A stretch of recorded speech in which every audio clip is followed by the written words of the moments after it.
My hands tugged sharply at the callous rope snaked around my wrists. It painfully splintering my skin with every involuntary movement. They weren't taking any chances. My legs were in no better position. They too had met the same fate and were struggling with all their limited power to break my captor's grasp.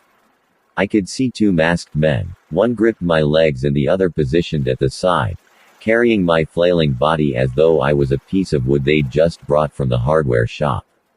I screamed into the cloth that had been tied tightly between my lips.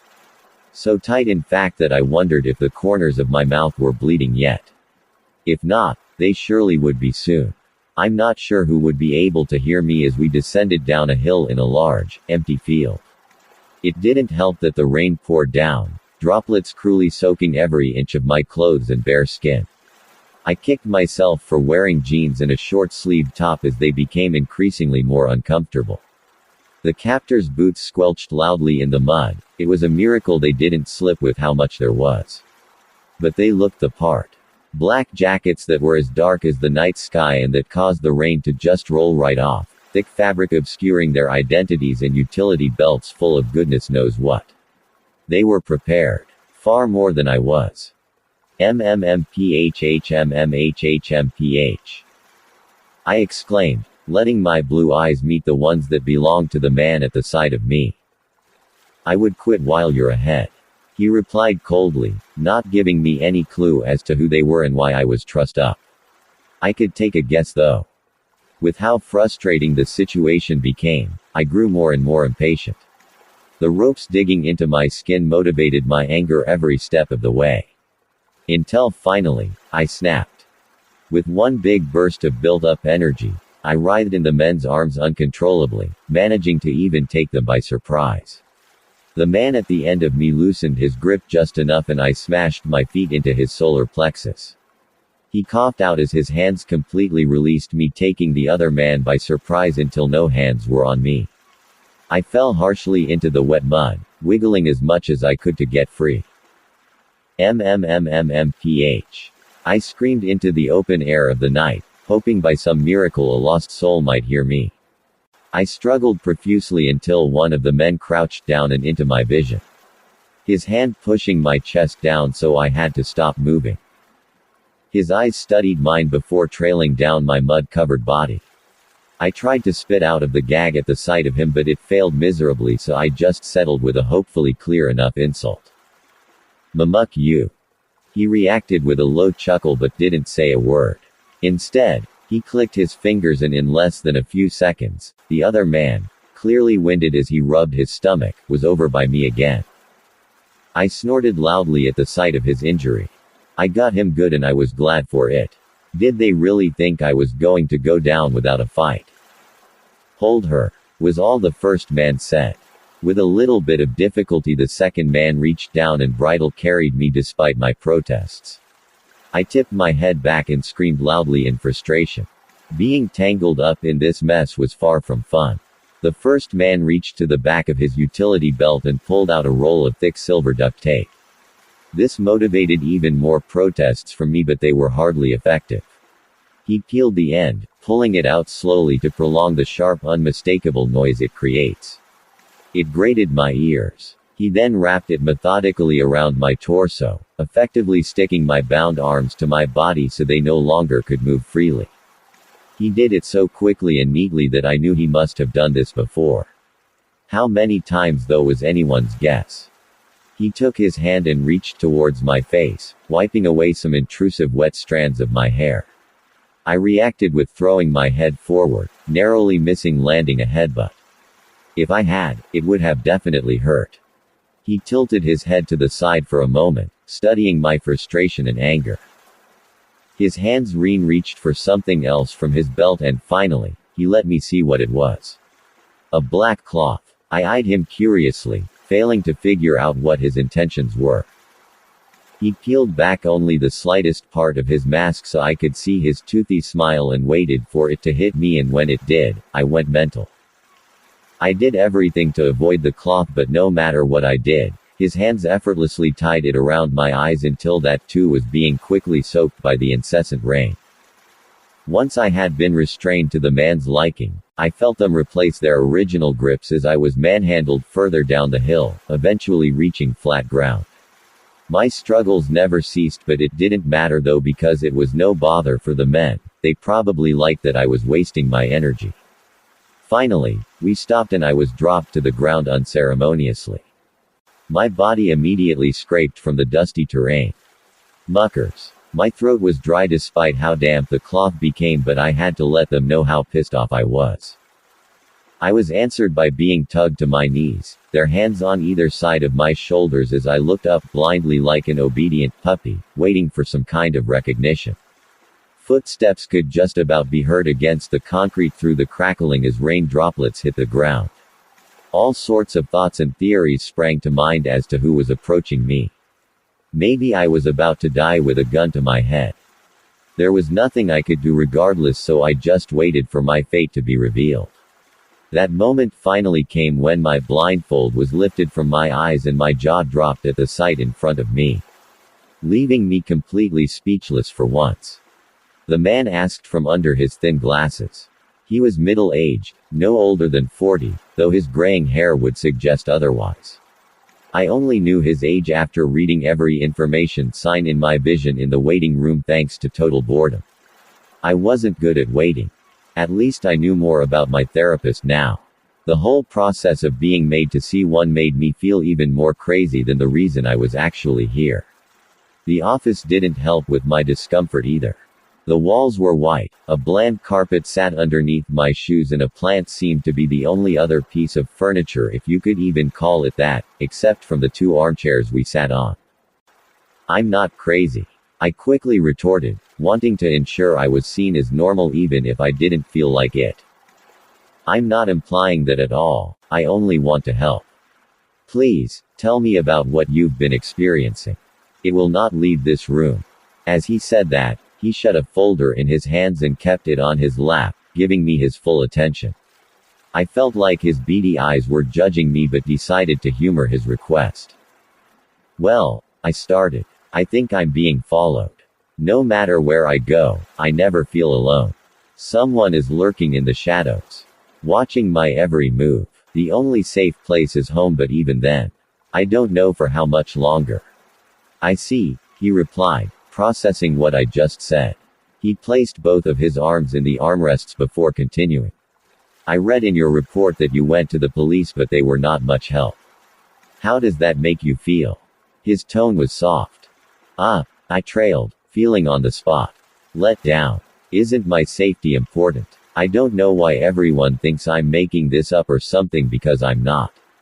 I wouldn't do that. Who would do that? I asked, hoping my case sounded strong enough. I don't think you're making anything up. What you are experiencing is incredibly real, and it's important to know this is more common than you'd think. I raised my eyebrow. Now it was perfectly clear what he was implying, and I didn't like it one bit. What do you mean? I asked with apprehension. Well, paranoia is something we can all struggle with. It's important to address it though, so it doesn't control your life. You think this is paranoia? I'm telling you, someone is following me. I'm not imagining things, it's not controlling me. This isn't in my head. I cut him off there and then, sounding desperate for him to understand. I understand what you're trying to say. However, can we explore the possibility this could be some type of, he searched for the word, hallucination. I'm not denying something is going on here. It's just a good idea to see if anything else is going on in your mind. You'd be surprised at how the subconscious powers are present. I sighed in disbelief, peering out of the window behind him, freezing immediately when I saw the familiar stalking figure just in view. I focused my eyes, challenging them as to whether I maybe was paranoid. The therapist must have seen my intent gazing, because he turned and looked behind him with a questioning look. Seeing nothing that stood out before returning to me. Are you seeing something? He looked into my eyes with sympathy. The kind that made me want to cry, because I knew he thought I was crazy. Maybe I was. No. I shut the possibility down quickly. Okay. I think perhaps medication would be a wise idea to try. Something to help you relax, and in the meantime, I'd like you to. I don't need medication. I shouted, on the verge of breaking down. I'm not paranoid. I'm not seeing things, and you should be helping me. Why won't you believe me? He reached and placed his hand gently onto my hand in comfort. This is just a panic attack. Deep breaths. Everything is okay. Tell me 3 things you can see, 3 things you can hear. His voice was becoming distant as I hyperventilated loudly. I felt lightheaded but was too tired to even say anything. I'm going to get you some water. Keep breathing, I'll be right back. With that, he left the tiny room, leaving me with my intrusive thoughts. The figure from outside was now gone, so I felt more relaxed, but the therapist's folder of me currently had my undivided attention. If it was about me, it couldn't have been confidential, right? That was my logic anyway. I leaned forwards, snatching it from where the therapist was sitting, and opened it. Knowing I didn't have long, I read as much information as I could consume. My name first stared back at me, my age, location, and medical history. Then some notes of suspected mental illnesses I might have. Paranoia being in huge block capitals and impossible to miss. I turned the page and found a segment that suggested I could be a danger to myself or others and action may need to be taken. My heart sank at the thought. I wasn't dangerous. Far from it. But this situation was. Before I could read any more, the door opened and the therapist caught me reading my folder like a book. You are not supposed to read my notes, he exclaimed, placing the water down on the ground and marching over to me. You think I'm a danger to myself? To you? Have you been listening to a word I've said? He didn't have time to answer because I was already storming out of the room, rushing back through the waiting room and out of the double doors. It's only when I reached the car park did I stop to put my hands to my knees and cry, letting all the anger and fear come out in the form of tears. My body erupted with waterworks and I made no attempt to hide them as a select few stared from nearby. I shook with anger, clenching my fist until the knuckles turned white. I was not a violent person, but whoever was doing this to me was making me feel it. The view of my enraged body disgusted me. The notes I just read echoing through my mind, in particular that I could be a danger to myself. With that in mind, I immediately unclenched my fist and looked down at the ground. I took one big deep breath before continuing to walk home. Though in my haze of thoughts, I bumped straight into someone, hardly expecting to see my stalker. Fortunately, it was just a young man who laughed in a friendly way, forgiving my carelessness. I'm so sorry. I didn't see you there and I've just not been having the best day. Sorry. My voice was meeker than I'd have liked, but it still got the message across. That's quite all right. His eyes caught sight of my tear-stained cheeks and his smile faltered for a moment in response. Is everything okay? He asked caringly. I shook my head slowly, a picture of deep sadness etched across my face. What gave it away? I replied, forcing a chuckle, trying not to feel more embarrassed in front of such an attractive guy. He had intense blue eyes, jet black hair, and was extremely fit. He was at least 2 feet taller than me too. It's okay, everyone has their bad days. My mom always used to say, if you can find one thing to be grateful for, then hold on to it like your life depends on it. He revealed a small smile and I couldn't help but return one. He had a certain charm, but I wasn't in the mood to explain proverbs. Anyway, thank you for making me smile, random stranger, I said politely, wrapping things up. Oh, the irony. Not a problem, it was a pleasure bumping into you. He finished with a cheeky grin before we both walked on, taking different paths. At least, I thought we had. Kicked back on my sofa, trying desperately to relax like a normal person. That's what normal people do, right? I left the TV a few feet away on some kind of quiz show, not paying mind to it at all as my thoughts raced uncontrollably. The people's voices almost sounded foreign with how distant they were. I hugged the blanket draped over my legs for support, feeling completely overwhelmed with the events of today. I had made it back to my flat with an easy walk and now wanted to hibernate for tonight. Little did I know that wouldn't be happening. Far from it. The remains of my microwave meal sat on the table in front of me and I was currently staring at the ceiling. Calm. It's going to be okay. I told myself quietly, not sure if I entirely believed my comforting words or not. I picked my phone up and saw it was only 9 p.m. That knowledge made me curl up in my ball even more. It was so early and here I was cocooned in my flat. Curtains shut, doors locked and still no ounce of mental peace. I grabbed a cushion that was propped up next to me and threw it in frustration, not caring where it landed. It struck a small lamp to the side which toppled over and smashed loudly. I could feel my frustration growing with every second. I grudgingly threw the blanket off of me and stomped over to where the many glass shards were embedded into the carpet. I didn't like you anyway, stupid lamp. I snapped. At a lamp. Yeah, I was losing it. I carefully began to piece together the shards without cutting myself until I came across a small black box of plastic buried in the middle of them. I frowned, picking it up and turning it over in my hands, revealing a small red LED light on one of the sides. There was no way it belonged to the lamp and I'd never seen anything like it in my flat before. My heart dropped, veins freezing at the understanding it was a bugging device. This stuff only happened in the films, not to an ordinary girl like me. A wave of nausea overcame me as I fell back in shock, my palms landing directly onto the glass, but I hardly winced at the sharp pain. There was only one thing that bothered me now. I grabbed the box and studied it closely, wondering if I should say something, but then I didn't want them to know I knew. Whoever they were. I quickly shot up to my feet and staggered into the kitchen, grabbing a tea towel and wrapping the bug into it. I finally had proof. I walked around my flat, grabbing bits and pieces and stuffed them into a rucksack before carefully placing the wrapped up bug on top. I zipped my bag up and threw it over my shoulders, grabbing my keys and wasting no time to leave. I didn't have a car, so walking would have to suffice again, but the adrenaline rushing through me motivated every determined step.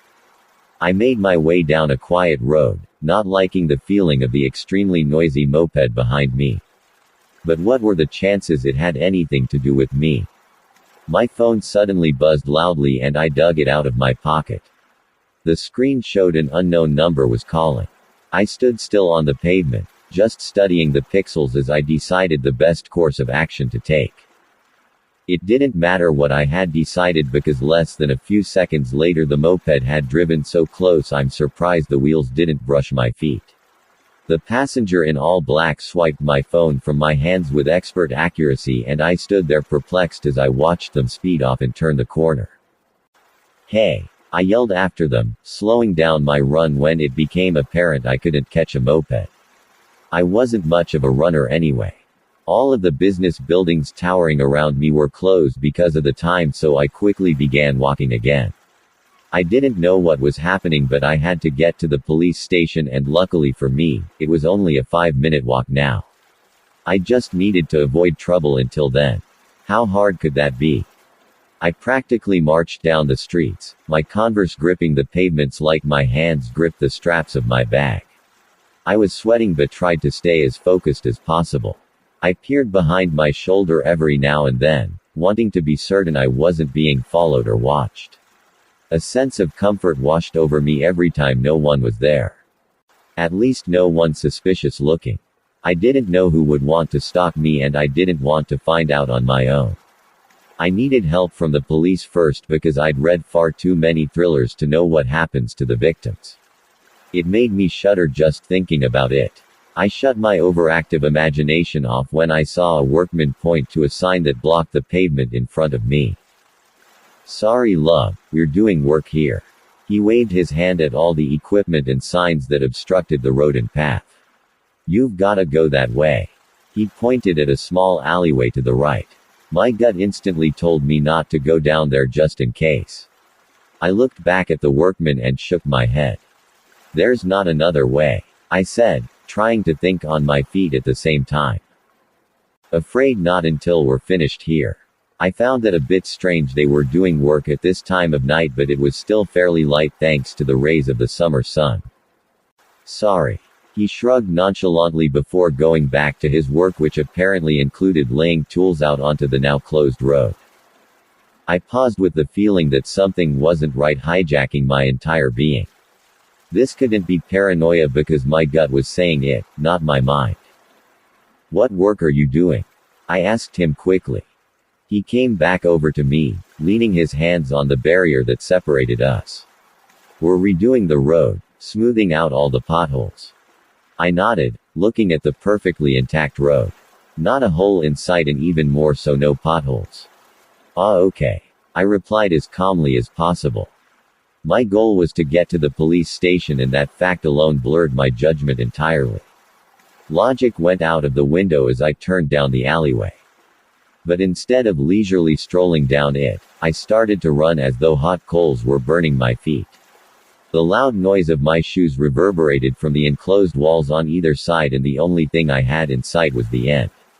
The dimly lit lamp post was just meters away, symbolizing the end of this tormenting feeling, but before I could get there, a figure stepped out, blocking the way.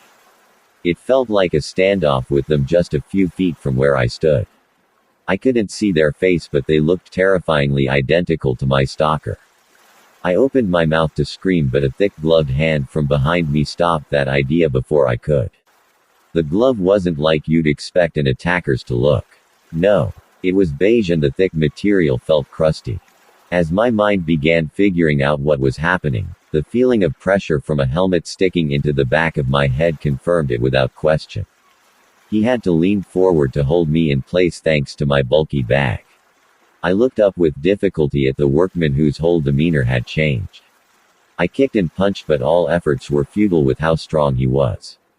That in my hand was in agony. The shards still stuck in there from earlier. My stalker stepped forward as the other man held my struggling body with ease. He studied my eyes through his balaclava, his own eyes trailing down my face and body before he looked up at him. "That's her," is all he said in a cold tone that sent shivers down my spine. I tried to yell something back, but it was too muffled to make sense. "How are we going to do this?" he asked the masked figure as I trembled in fright. "Get that bag off of her," he instructed, jerking his head towards one of the walls, which signaled the workman to roughly shove me face first against it. His hand still stopped me from protesting, but I never ceased trying. I knew for a fact that bag held the only piece of evidence that proved I wasn't crazy. I couldn't let them take it. I tensed my arms up and held onto the straps for dear life. Turned out they didn't need my cooperation, because the masked man brought a knife out and sliced through the straps until the remainders were removed from my body and tossed to the side. He then yanked my arms behind my back and used a zip tie to secure them there. I moaned in pain as the plastic rubbed against my skin that was quickly becoming very sore. "Let's make a move. I don't want to be here if I don't need to," with little Miss Shouty. His taunting words were almost as bad as his emotionless tone. His tone scared me way more. Before I had a say in the matter, I was being dragged up the alley, back towards where I'd entered it, which I found odd. Still, we were heading in the direction of civilization. The road may be closed, but I could hear cars nearby, and the occasional person must litter the otherwise empty pavements. As soon as we reached the mouth of the alleyway, I struck my foot backwards into the workman's sensitive area, and to my total pleasure, it worked. He released his entire grip, and I made my way screaming like a lunatic down the road. I could hardly run with my hands bound, but I tried to ignore the inconvenience. I'd nearly reached a new road, staring into the face of a man who looked pissed. "I gave you one job. One job," he said with gritted teeth to the men who had now caught up with me and replaced their hold. The masked man passed the rucksack to the new angry one. "Sorry, sir, she caught me off guard." "She's what? A 19-year-old girl, and you're a grown man. Get it together, because you know we can't lose her." To confirm his words, he turned to someone who had viewed everything from the confines of his car. The new man drew a gun from his pocket and pointed it at the stray driver. "Are you lost? It's rude to stare," he announced in annoyance as the driver fled faster than you could say fuck. "Because that's exactly what I said. Fuck. Wait. What's going on? Who are you? I can promise that." I was cut off by the new man's hand this time as both previous men still held me in position. Do you ever stop talking? You can promise what? You don't even know what's happening, do you? I shook my head slowly. I'm not sure if that's better or worse. Unfortunately for you, your fate is inevitable. I tried to answer back but he smirked. I'm sure your conversational skills are impeccable but I've had enough and with the trouble you've already caused, you're lucky I'm not taking stronger action. He looked at the workman and spoke. Shut her up, put her in the car and get me a fucking aspirin. I assumed this man was the leader with how assertive he sounded. Yes sir. He swiftly replied. He surrendered his hold of me to the masked man who also replaced his hand on my mouth and stepped in front of me. But before he could shut me up himself, the new man seemed to have an idea. He put his hand up and smiled. Give me one of your gloves. He demanded calmly. Slowly, the workman pulled one of them off with his teeth. I stared at him in confusion. Open. He told me with a no-nonsense attitude but I didn't make a single move. I won't ask again. Open your mouth. Still nothing. I refused defiantly with fear lacing my eyes but a new shine of determination came through too. Oh, would you look at that? You think you can ignore an instruction because you put on a pouty face. Kids. He trailed off and gripped my cheeks harshly without warning until the other man moved his hand and I cried out in pain. It was at that point that this new evil man stuffed the sweaty, gross glove in my mouth. I could taste what I assumed to be sawdust and it hardly fit in my gob.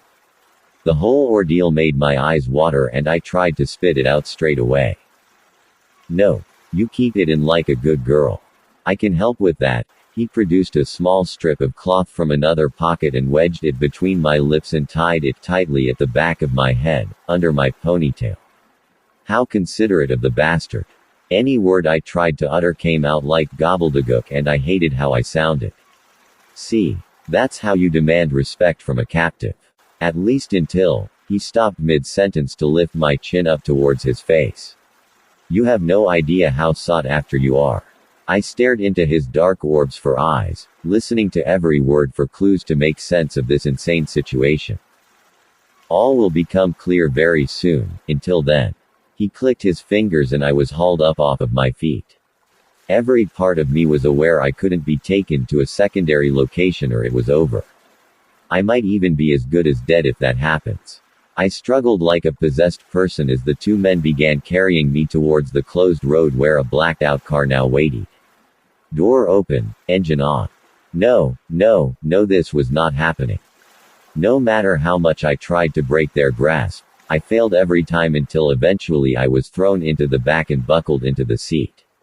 The masked man got into the back. The workman took the driver's position and the leader guy was in the passenger seat. He turned around in his seat and grinned, passing off something to the masked man. You might be surprised we're not putting you into the boot. He started, almost like he was reading my thoughts. I'm happy to grant that comfort but only on one condition. I groaned in an attempt to ask what it was but my answer came when I felt a pinch of the needle in my arm. I shouted out in pain and kicked the car door on my side until the drug overpowered me and I slipped off into a dreamless dark abyss. Hoping I'd wake up in my flat and be consumed by normality again. Fat chance of that happening. I woke up with an intense groggy feeling fogging my mind and thoughts.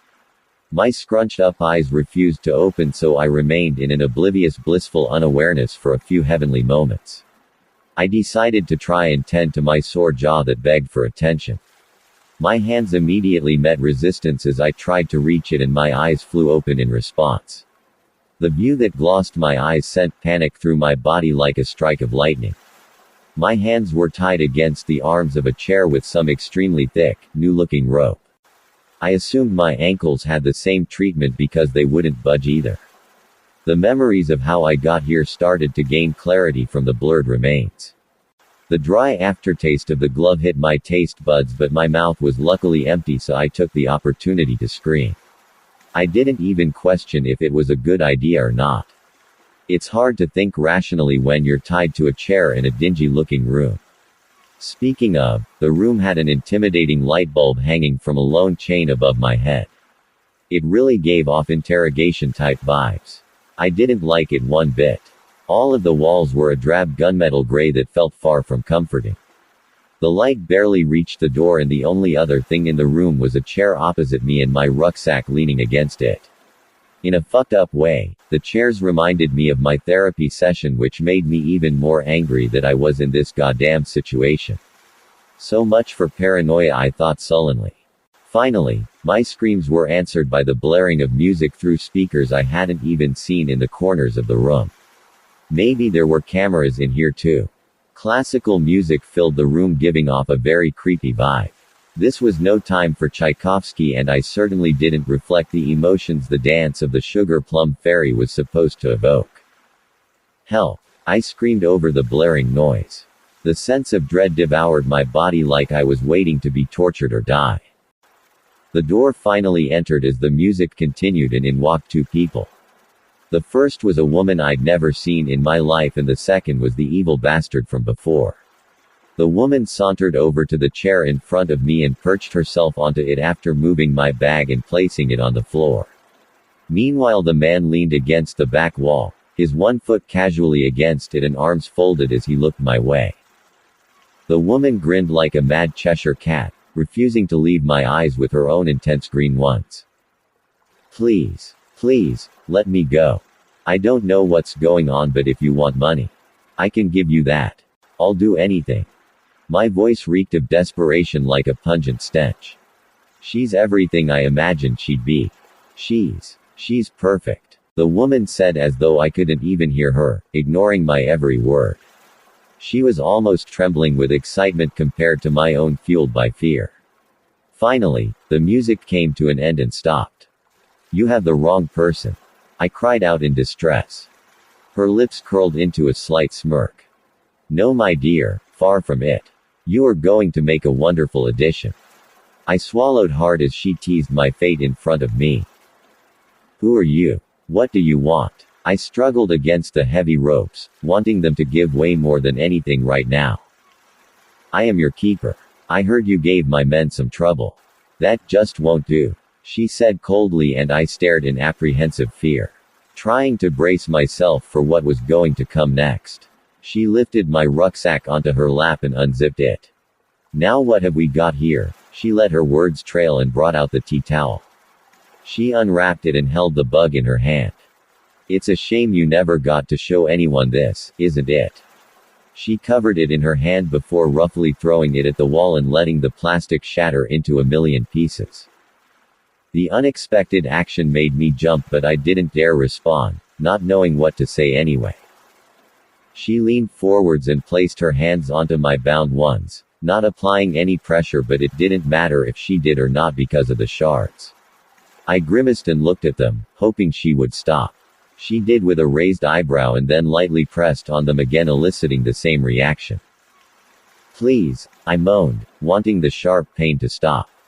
Though she was already up from her seat and pushing the evil bastard against the wall by his throat.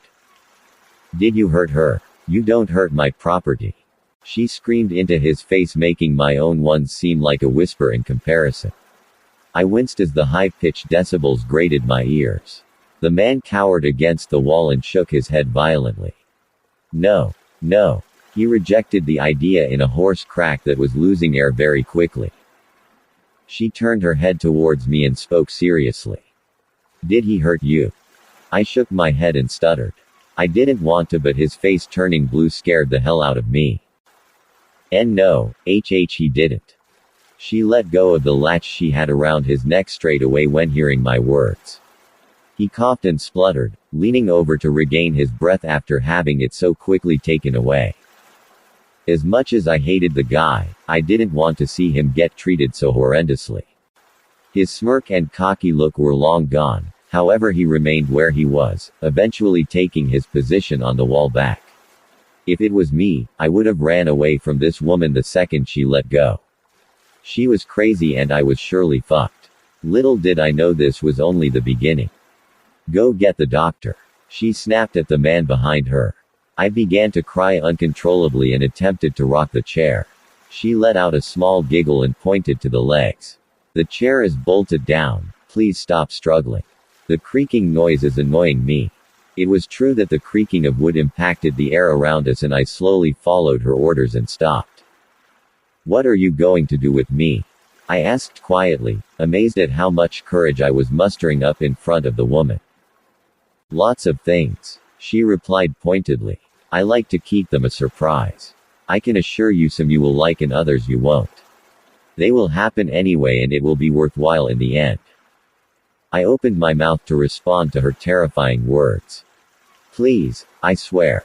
I'll do whatever you want, and I stopped talking the second I saw the doctor enter. His face was covered behind a scary-looking surgeon's mask, and he donned a stereotypical white coat. His eyes were dark, and I imagined how unforgiving they probably were.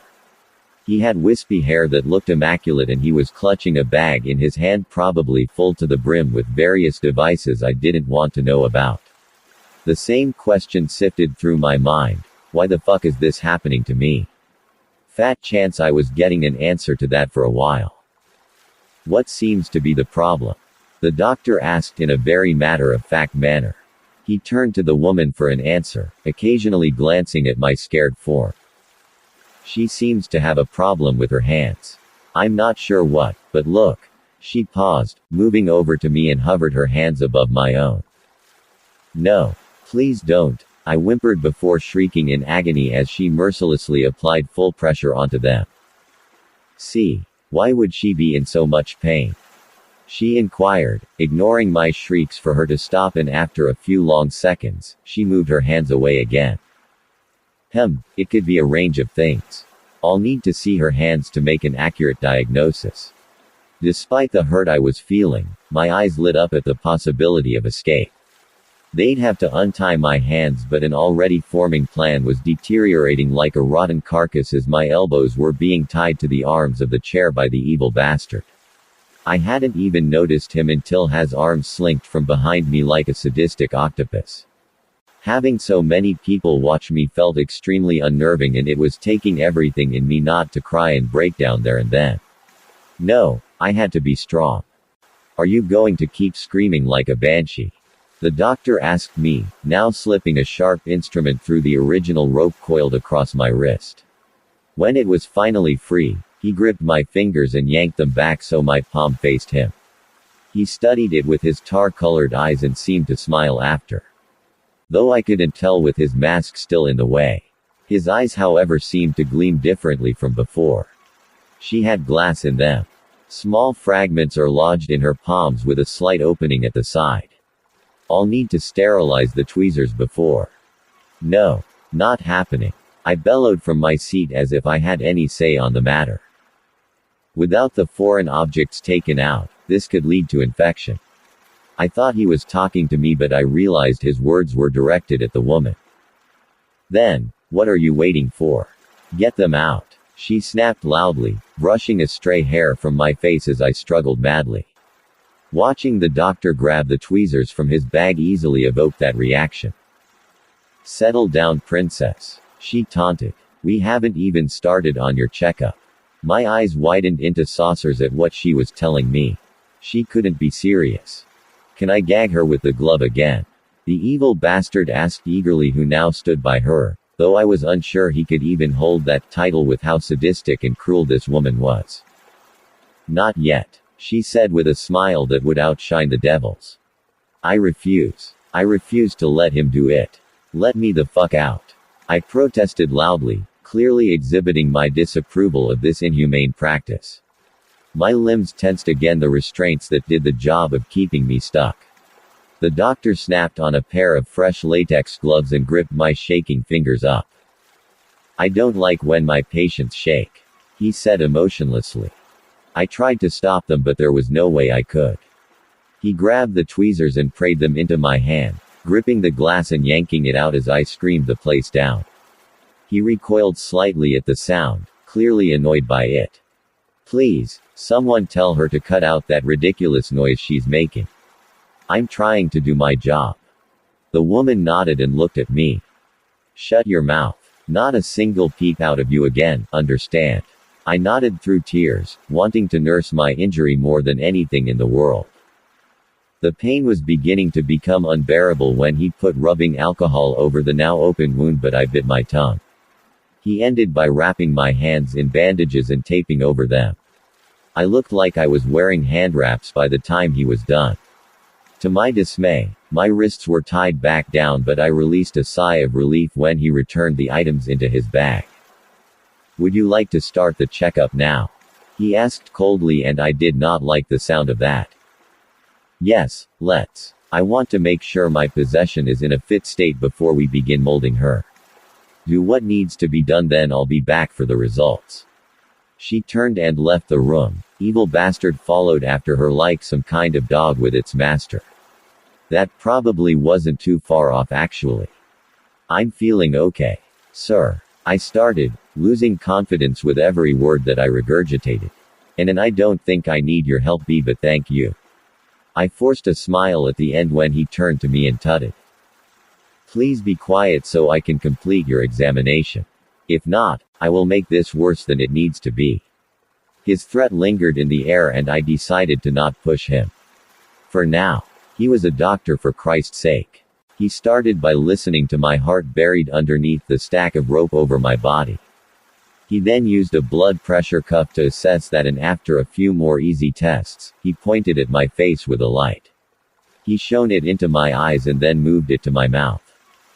"Open wide," he said calmly, and my body froze in fright. I sealed my lips shut and shook my head defiantly, just about muttering a "nah" type of noise. It was definitely a stupid thing to do. He sighed with exasperation and rummaged around in his pocket. He held up a tweezer-looking thing in my face that I stared at in confusion. Without warning, he squeezed my cheeks with one hand until my mouth was forced open, and he shoved the metal things in between my 2 rows of teeth. My tongue was clamped down, and while it wasn't painful, it certainly wasn't comfortable. "Henzi," I cried out, and he chuckled, shining the torch over my teeth with immense concentration. Once satisfied, he packed up his things and left, leaving me with my mouth involuntarily gaped open. I was already horrified at this place, but now I was scared shitless. I tested the ropes, trying desperately to break free, but all of my efforts were futile. It must have been a few minutes later when the woman finally returned, alone this time. "You'll see that we take uncooperative behavior very seriously here. That's uncomfortable, isn't it?" She looked at the device and stepped closer. I nodded. In truth, this thing was stretching my mouth far more than it should be. "Good. Then maybe you'll listen now." She turned the dial on the side until it was up further, and I moaned in pain. Anything I tried to say couldn't be understood, but I think that was the point. "From now on, you will address me as Keeper." "Yes, Keeper." "No, Keeper. You will cut out any of this defiance crap unless you'd like to experience how far my imagination can go to punish you. To help motivate you into check, Ava here will explain how things work. We will begin phase 1 tomorrow, however you will have the spreaders in until then. Don't go anywhere." She patted my head with a vicious chuckle at the same time a young girl was forced into the room. Her hands were tied behind her back and bruises covered her face. I tried to reach her with how beaten up she looked, but again, I couldn't move. The door was shut and she was left with me. I take it you met the Keeper." She started nervously, pushing herself up against the wall. "I've been told to tell you how things happen here from," she looked sad. "Experience," she continued. I nodded, my eyes never leaving hers. "This place isn't nice at all, and I don't know why she took you, but you'll find out one day. Apparently you're special." "Speckle," I repeated back. I was far from special. "Yes, special. Everyone wants you. Don't ask me why. Anyway, it would be in your best interest to do what you're told. Don't try anything funny because they'll just hurt you. Make you regret it. They won't kill you though, but I'm not sure if that's good or not down here." I shut my eyes when tears began leaking out of them. "I'm sorry. I didn't mean to make you cry. It'll be okay." The door swung open and 2 new guards stormed in and manhandled Ava. "Time's up," they said darkly as she yelled. "No. Please. Don't do this to me." Her cries were ignored and she was consequently dragged out of the room kicking and screaming. Her words played back in my mind, but now I was pumped with anger at how badly mistreated she looked. The woman entered again and sat on the chair in front of me. What did you learn? Her tone wasn't curious, she knew what she wanted to hear. Xiao out Hoyu. I started saying, and when that made no sense, she unlocked the spreaders and pulled them from my mouth. What was that? She doesn't deserve what you did, I said in fury, spitting right at her face before I knew how big of a mistake that was. Guards. Put her out. We start with phase 1 immediately when she wakes up. I shall be replacing your biggest fear. She spoke as the 2 guards who took Ava out came in holding a rag. What do you Maya? The rag was shoved against my face and I had no choice but to breathe in the chemicals thanks to exhaustion. I succumbed to the weightless feeling and questioned for a moment if I was dying. Nope, not dead. I peeled my eyes open, challenging the intense throbbing that I felt radiating from my head. I was moving again, my limp body being carried tightly by a set of big hands. I could barely process what was going on, having just woken from my slumber when I suddenly realized where I was. My skin transformed into goosebumps while my heart skipped a beat. Yes, I know that, but no one will be any the wiser. Her voice traveled into my ears, making me recoil sharply. Her words were complemented with the sounds of distant people, screams and music. I wondered if I was imagining things. She was talking to a man who looked closer to my age. His messy ginger hair stuck out from beneath his themed cap and his uniform looked slightly disheveled. It wouldn't be hard to bribe the man by the looks of things. My watery eyes then landed on the carriages to the roller coaster just a mere meter away. My brain tried desperately refusing what they saw, but that wasn't an option. There was no way they were putting me in there. As though volts of electricity suddenly flowed through me, I shot up, trying to free myself from the man's grip. I couldn't generate enough momentum though and ended up just staring into her evil eyes as I was carried closer to her. I would have to make a run for it the moment they let their guards down. I squinted my eyes shut in an attempt to appear more drained than I was after my outburst, hoping they might just buy it. What's going on? I mustered up my best tired voice, pretending I was near incoherent. The woman didn't answer me, so I moved my attention to the new gentleman. Who are you? I asked quietly. His response was not aimed at me though. Don't you think this is a little too much? She's clearly not with it in. The woman cut him off with a venomous tone. I paid you to do a job, not ask questions. What I do with her is of no concern to you. She stepped forwards, digging her high heel slowly into the man's shoe. Got it. He winced in response and nodded. She'll have to be strapped in though, he started nervously. Otherwise it won't start. The woman smiled before turning to me. Okay, I think we're ready then. I'm sure she was talking to the man holding my body, but it felt directed at me all the same. I was too busy concentrating on the thing digging sharply into my body by his waist. A quick glance proved it to be a pistol protruding from his belt. I eyed it cautiously, sinking into the man's hold like a child falling asleep in someone's arms. His grip loosened slightly at this and I felt a surge of hope. The weapon was almost goading me to wrap my hands around it. To feel some level of power and control again. I granted its wish. With one swift, unpredictable movement, I snatched the gun from his holster and threw myself out of his arms and onto the wooden flooring. I wasted no time and pointed the gun towards the woman, switching to the man every so often as I backed away gradually. My fingers tightened around the grip, hoping it would make me tremble less. The ride operator put his hands up immediately despite me not even pointing it at him once. In response, the guard instinctively went towards me, but the woman held her hand out to stop him, which he immediately obeyed. Think about what you're doing, she said calmly with a hint of disappointment lacing her words. Stop talking, I shouted back, shaking more with every word. I didn't deserve this. I don't know what I've done to have deserved this. My voice was bordering on hoarse with emotion. I peered briefly over the side of the extremely high tower that we were up on, seeing large crowds of people below. They looked more like ants from this height, but they still gave me a rush of optimism. With the gun still trained on my enemies, I screamed loudly towards the people. Help! Everyone in front of me winced at the intensity of it, but no one reacted from below. They won't hear you, she said nonchalantly with a shrug. Everyone screams at a theme park, and besides, the rides all have music, isn't that right? She nudged the ride operator in the ribs with her pointy elbow. Yeah, that's right. Please don't shoot me, he added, and I would have rolled my eyes if it was just me and him. So, put the gun down and maybe I won't take your teeth as a reminder to not step out of line. Her words nauseated me, but I remained strong. You don't think I can do it, do you? You don't think I would kill the person who's made me into this? With my other hand, I motioned to my beaten-up body. Well, you know what? I'm fed up of being underestimated, and I don't care about prison. Let me rot in a cell. As long as it's anywhere away from you.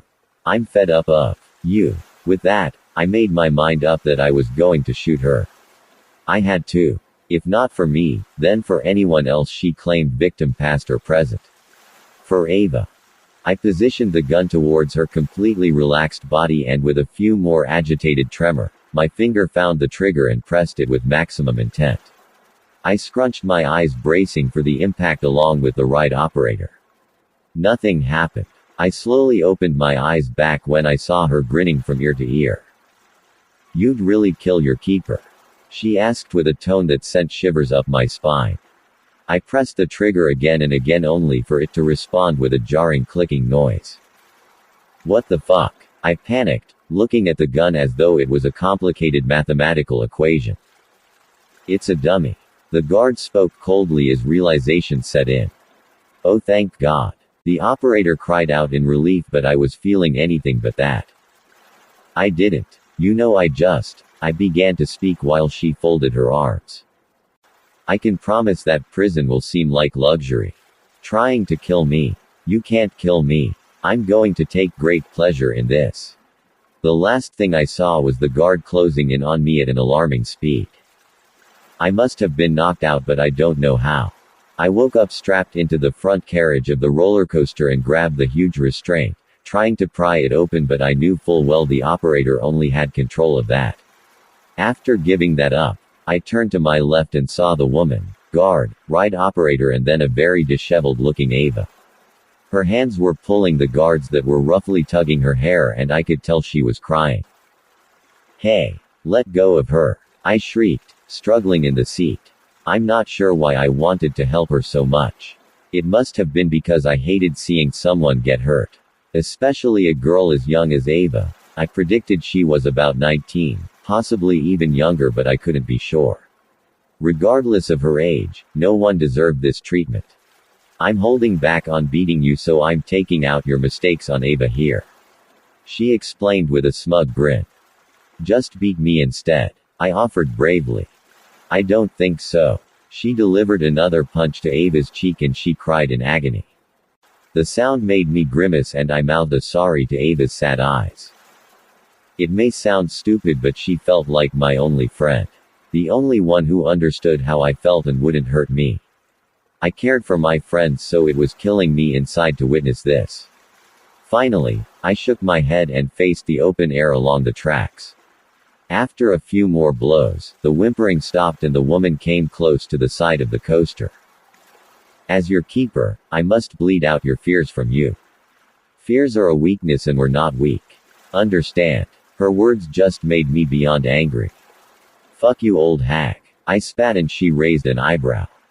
Max, explain to my possession what ride she's on, please.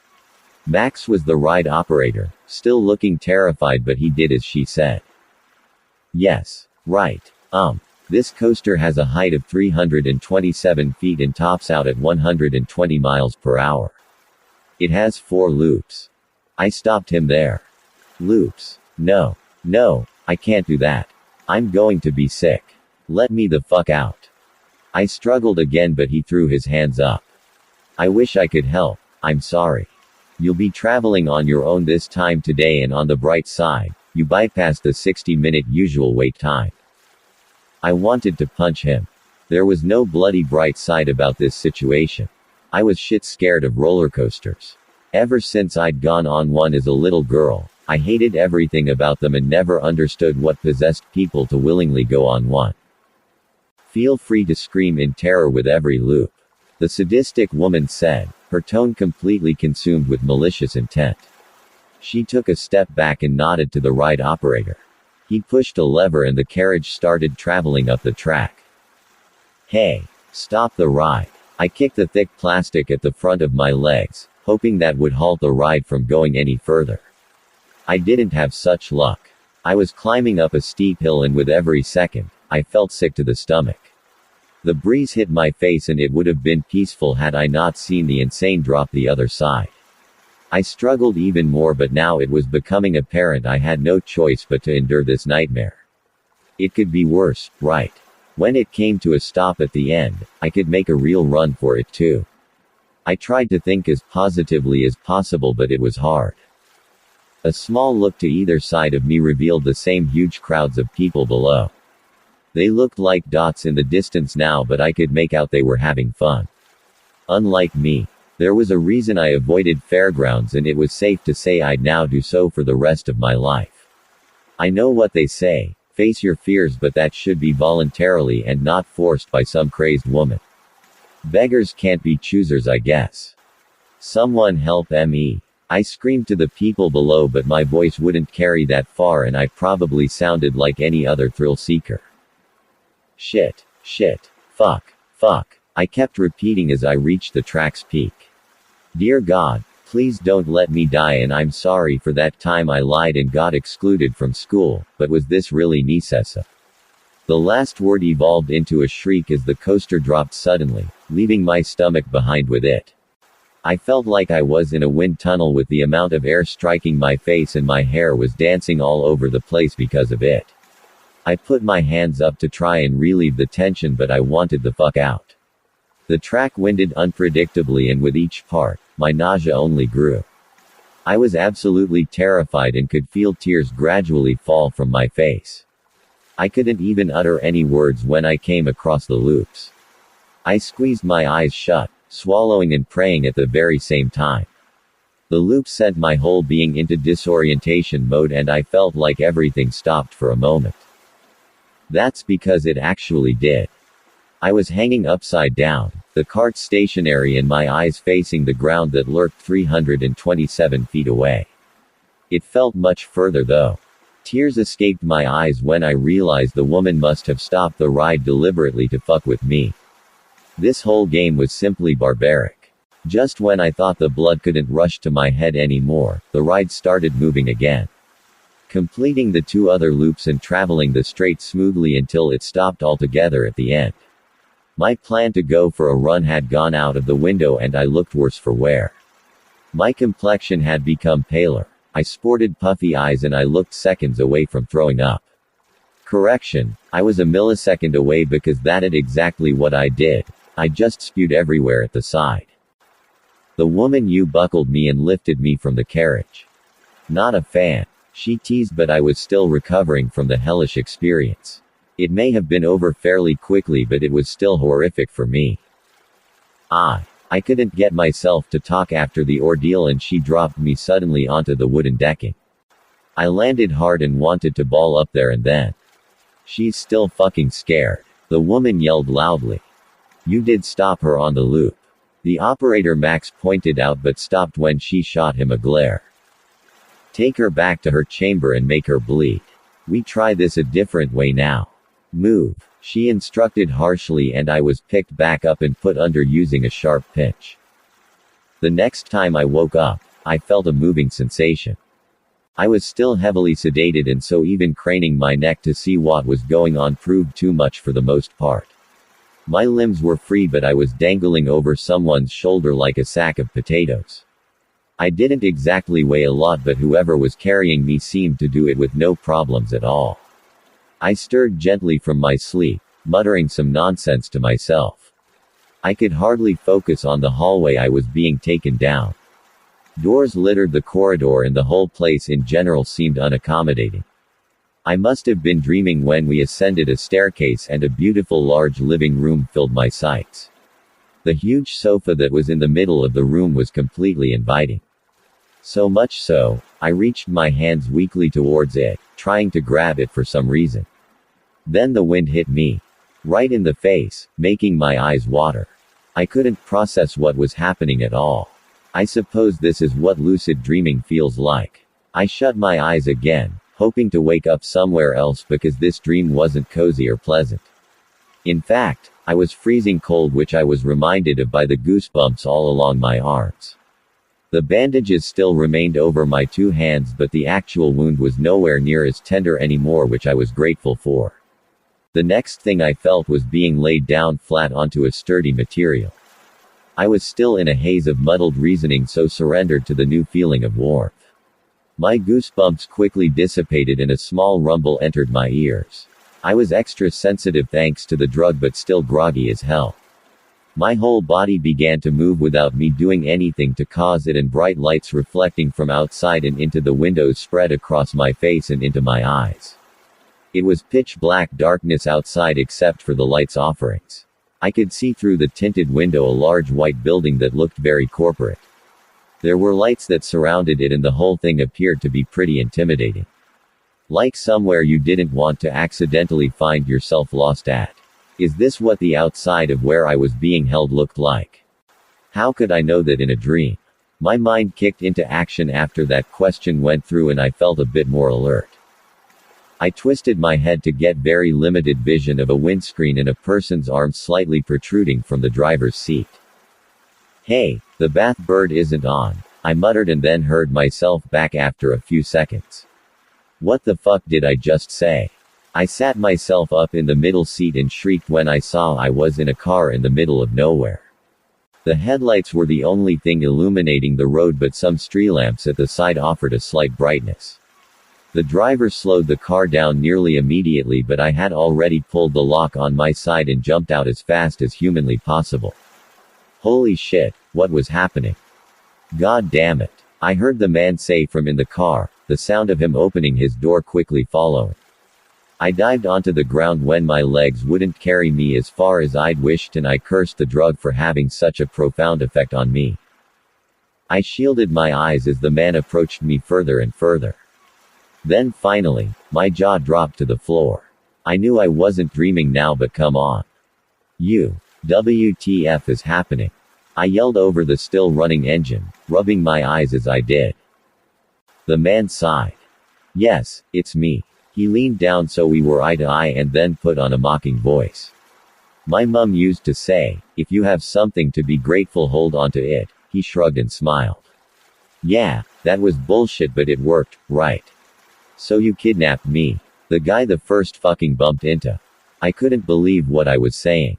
Scratch that, I couldn't believe the situation. I think this might just be worse than the roller coaster.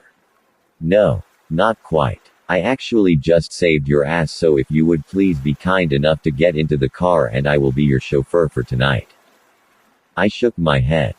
Nah, I want to know what the fuck is going on. He looked to the side for a moment, then back at me. Shush. It's not safe and we really need to haul ass, so do you want to be carried in or are you going to move like a normal functioning adult? I folded my arms in front of me, not appreciating his snarky tone. Get in the fucking car. He shouted. No. I refused, but not quietly like he was doing. He briefly left to go to the car, and when he returned, a silver color of tape reflected in the limited lighting. I got up to run, but my muscles wouldn't obey. I'm sorry, but I have my orders and you'll thank me when we get to where we're going. He said shortly and started to wrap the tape around my ankles and wrists with methodical precision. I'll leave your hands in bandages, okay? He said as though that excused him from tying me up. It didn't. Geez, thanks asshole. How considerate of you. Here's an idea though, how about you tell me what the fuck is going on? I gritted my teeth in frustration. He used his own teeth to tear a strip of the tape off and pressed it to my lips despite my pathetic attempts at resisting. He smoothed it down and then held my head to look at me. I'll tell you everything soon, I promise. But for the love of God, will you just calm down? Before I could answer, he swung me over his shoulder again. I don't like being your babysitter either, he announced, placing me in the middle back seat again and belting me in. I didn't even try to struggle, knowing it was useless anyway. The way the dude could just toss me over his shoulder meant I'd have to outsmart him in a different way. He got back into the driver's side and carried on driving. He consistently looked into the rearview mirror like he had a nervous tic, but I figured he was just making sure I stayed put. Which obviously I was going to do. MMMPH. I asked him. Well, tried. I can't understand you, but I can guess what you're asking. I am bringing you to your new life, but listen, okay. He paused when I felt a rush of panic. I'm protecting your ass from the likes of the biggest gang leader in Britain. The woman who took you for your joy ride on the roller coaster, and I'm not even going to tell you what it means to have a keeper. So listen up, because I'm not going to say this again. I can't tell you where we're going, but I will make sure no one else hurts you to the best of my ability. Meaning, behave and be a good girl so we don't have to play hide and seek or 21 questions, okay? I have my orders, but I've been given permission to discipline you in any way I deem fit, but I really don't want to do that, darling. He was extremely attractive, and it was a shame his kidnapping tendencies and tone let him down. As for running into you, no, that wasn't a coincidence. Yes, I know everything about you. Until we get to the other side of the country, I can keep you like that, or you can do everything I say and we treat it like a fun road trip, got it? You should be kissing the ground I walk on for rescuing you from that woman though, which might I add involved me risking my life. This dude didn't half monologue. Still, I listened to every word in a hope it would answer my many questions, but it didn't. It seemed everyone around me preferred to speak in riddles. After that, we didn't say a word to each other. The car journey was maybe an hour, and eventually we made it until a small town. I was glad to be away from that tiny room, but truth be told, I just wanted to go home to my flat. The car pulling into a car park took me out of my deep thoughts, and the guy turned to me. I'm Carlos, by the way, he said before hopping out and retrieving something from the boot. I saw it was a large black duffel bag when he opened my door and spoke seriously. Now, we are at a hotel. I am really flaming tired, so please don't pull anything because I will catch you and you won't like what I'll do. He stopped to pull a gun out of his waistband. I naturally assumed it was a dummy too. Know what this is? He asked me. Moon. I answered quickly. That's right, it's a moon. He chuckled to himself, not in a malicious way but more like he was just trying to get me worked up. He pulled back the slide and tilted it towards me so I could see a shiny gold bullet slotted in the chamber. It's loaded. So what's going to happen is, I will free you and we will go to the reception like two civilized adults and book a room. We will not scream for help, we will not ask for the police, and we will certainly not run away. Otherwise, my bullet will make a home in between the receptionist's eyes and then your leg. Understand? I nodded to his strict instructions as he put the loaded gun away again. I had little energy to argue, let alone fight. Wonderful, he exclaimed sarcastically, slicing through my bonds with his car key, and then he ripped off the strip from my mouth. He took my arm and roughly dragged me from the car as we began walking towards the hotel reception. Remember what I said, nothing stupid or an innocent life will pay for your actions. I already had an idea on what I was going to do, but I nodded in near complete compliance. Keywords being near complete. Carlos and I entered through the revolving doors of the 4-star hotel holding hands. Not by choice. The reception was furnished with a surprisingly polished marble floor and contained a large wooden desk straight ahead with a small nerdy-looking man standing behind it. He wore a smart-looking suit, but his hair was very disheveled, so ultimately failed to complete the posh look. I was impressed that my kidnapper had chosen such a place to stay at, but honestly I knew I deserved it after everything I'd been through. Good morning, how may I help you today? The man spoke as if he was high on coffee. Which he probably was to be so happy at 1 in the morning. Yes, hi there, Carlos paused to find the receptionist's name badge just under his breast pocket with a charming grin. I couldn't believe what I was hearing though. His British accent had completely vanished and he was now Irish apparently. I partly questioned if his British one was fake with how believable it sounded though.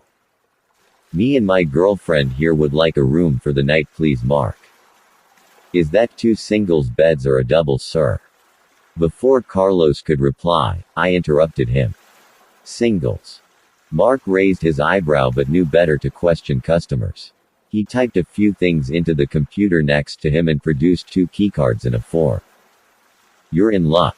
That will be £147. I'll need you to pay that now and sign this form as it's a late booking. You're on floor 1, room 35 and breakfast is at 7 until 10. If you have any problems or questions, just ring reception as we're open 24/7. We also have free Wi-Fi. Just use your room number and last name as the password. My heart skipped a beat when I heard reception was never shut. I'll be damned if I wasn't going to make the most of that. As if Carlos was reading my thoughts, he gave my hand a warning squeeze and I had to swallow a yelp because of my tender skin under the bandages. I broke his grip and wandered over to the other end of the desk, still in Carlos's line of sight as not to raise any suspicions. It was crucial he had no idea what I was doing. I grabbed the hotel-branded pen from the side and started scribbling some things onto the pad of paper that welcomed guest feedback. I turned the other side over and drew a large smiley face before quickly screwing it up into a ball and dropping it over the side of the desk. It was pretty discreet because Carlos and the receptionist hadn't looked up from the forms they were tending to. But that is exactly what I wanted. My plan had worked. I felt like a genius. No one would get hurt and I would be saved. It was flawless if I may say so myself. Once Carlos completed everything he took the 2 key cards and whistled at me like a dog. Come on darling, let's go. Room 35, he said, handing me a key card and letting me go first. I started making my way down the corridor and after a small delay, Carlos was right behind holding the duffel bag. I stopped outside the room and placed the keycard to the sensor. It unlocked with a click and I stepped inside. Carlos put his own keycard into the slot that activated the electricity then snatched the other one from my hands. Sit on the bed, he said seriously, back to his English accent. I did as he said, perching my exhausted body on one of the single beds. Strategically choosing the one closest to the door. The white sheets were tucked in tightly under the mattress and a blue bed runner was at the bottom. The headboard seemed to be made out of a wicker material next to 2 bedposts and various questionable blue paintings decorated the otherwise completely white walls. A decent-sized flat-screen TV sat on a table that also sported some complimentary snacks opposite the 2 beds. There was no balcony but a very big sliding door at the end next to where Carlos would be sleeping in this rather spacious room and next to me was a built-in ensuite. If I wasn't in this situation, I would have easily enjoyed my stay. You may use the bathroom but don't be longer than 2 minutes. I scoped it out. There are no windows so just freshen up and then get your butt back out here. He seemed pissed but it must have been his tiredness interfering with his emotions. Everything was rather out of sorts so I couldn't blame him. I did as he instructed and used the toilet, then splashed some water into my face. I came back out and was immediately grabbed and thrown onto the bed. One hand slapping over my mouth while the other handcuffed my own to the bedpost. You think I'm playing? He said darkly. I told you not to try anything. And what did you do? He released his hand and I played dumb. I didn't try anything. I protested. I didn't do anything in the bathroom apart from have a. He held the screwed up paper in between his fingers and I stopped talking. Shit, I muttered under my breath which he nodded to. Yes indeed. Shit. I can explain. I started but he shushed me and unraveled the note with amusement. Room 35, I have been kidnapped.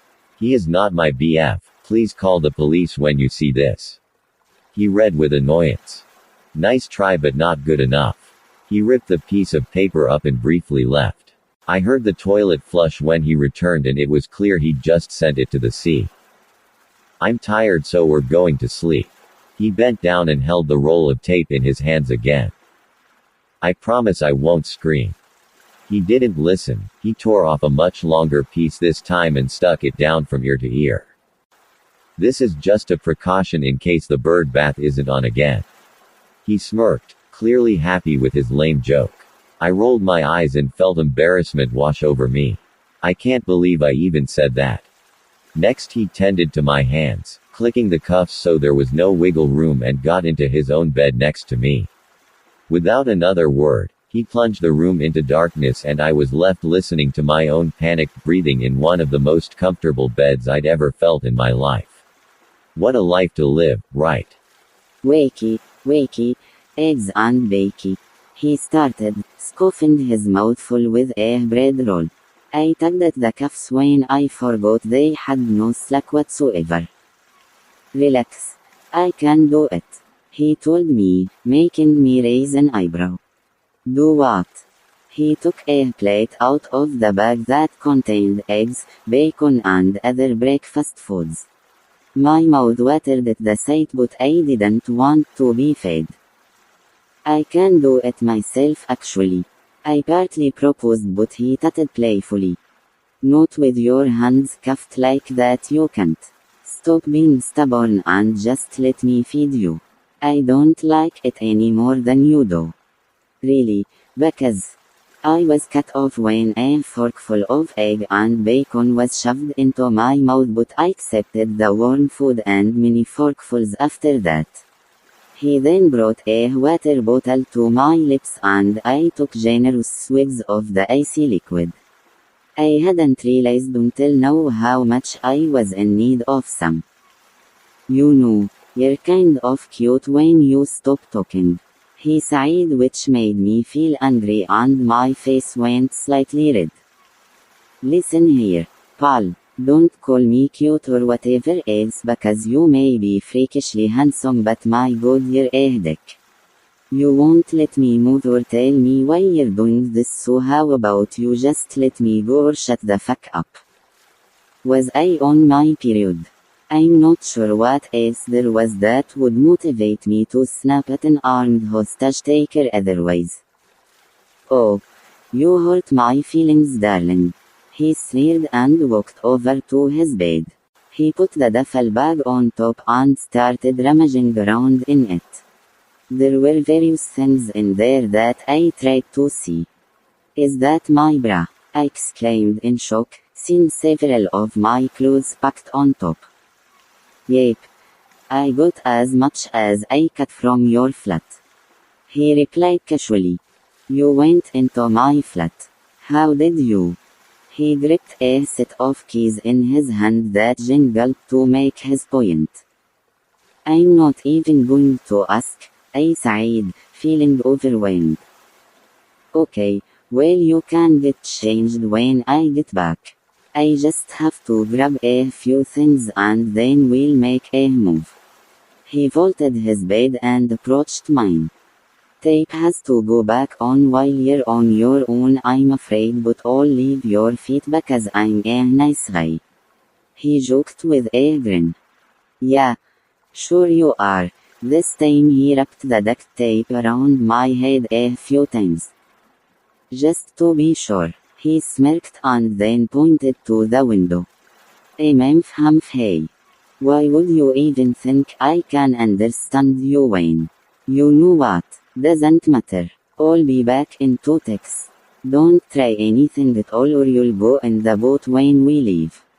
Nod if you understand. I swiftly nodded. There wasn't much I could do being left bound and gagged, so as much as I hated it, I would have to wait. About an hour later, he returned with a black plastic bag in hand, bulging with items. His keycard was in his mouth because his other hand sported his gun and he kicked the door shut behind him. It's amazing how you can just rob a shop when you have a gun. He sighed seriously, putting it away and tossing the bag on my bed. I wished he wasn't serious, but with Carlos, it was sometimes impossible to tell. Guess what's in there? he asked, but before I could mumble a reply, he went into the bathroom and I could hear him urinating thanks to his decision to leave the door open. It was gross and every trickle made me feel completely repulsed. A knock on the door made me jump and I looked over at the door. Yes, maid here, came a call from the other side, and instead of it being a girl's voice, it was a man's. I wasn't sexist, but I found that odd. Nearly all cleaning staff were usually women. Who's at the door? Carlos asked, clearly not hearing what had just been said. Luckily for me, he was now washing his hands. Mood, I repeated back, getting frustrated when every syllable was suppressed beyond recognition. What did you say? He called again. MMMMOAD. Did you say maid? His voice went up a decibel and I quickly knew why. The door of the room was smashed into by the heavy feet of a bulky man. Two men joined behind him and they stormed in, catching sight of me and closing in. Carlos came flying out of the bathroom, landing a kick into the first man's chest, sending him toppling down in pain. He then blocked a few shots from the next man, curled his arm around his elbow and tugged on it sharply, eliciting a snapping noise. The final man drew a taser, but before the prawns could leave it, he had swiftly disarmed him and used the weapon on the attacker. Within less than a minute, all three men were on the ground groaning in pain and incapacitated. He wasn't kidding about protecting me, and I couldn't believe he was capable of such an impressive fighting ability. It made me realize how soft and gentle he'd been with me in comparison, and ultimately that I didn't want to fuck with him. Not physically anyway. Who sent you? Carlos asked the first man, now wrapping him in duct tape as well. Well. The man looked up and laughed. Who do you think? He spat. Give us the deal one way or another. At hearing this conversation, I felt the familiar sensation of fear coursing through my veins. Carlos swiftly taped his mouth shut, which I was glad for, and once the rest of the new gang of attackers received the same treatment, he zipped up the duffel bag, picked up the black plastic one and marched over to me. Save it, not a word. I'm going to release you and you're going to go straight to the car. Don't even look at them. I nodded, and true to his word, he unlocked the cuffs and pocketed them. He then painfully unwrapped the tape across my face, but I was just glad to see it gone. Even if all the tiny hairs on my skin had gone too. I followed him out and we left straight through the reception. Carlos threw the keycards back and flashed a charming smile to the new female receptionist. Thank you for the wonderful stay. He sighed with the same Irish accent as before. The receptionist didn't have time to reply because he wasted no time throwing the bags in the back and getting me in the car. This time, he put me in the front passenger seat. I wasn't sure if it was an upgrade or not, but it was far better than the boat. He started the car up and began driving. So what are you, James Bond? I asked him, still enveloped in bewilderment at the display he just put on.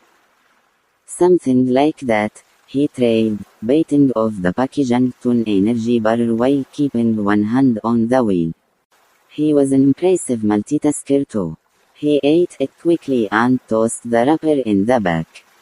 Who sent them? Were they there for me? I asked, feeling like I was in far too deep now. Your keeper sent them, and yes, they were there for you. I tried to hold back tears. I want to go home.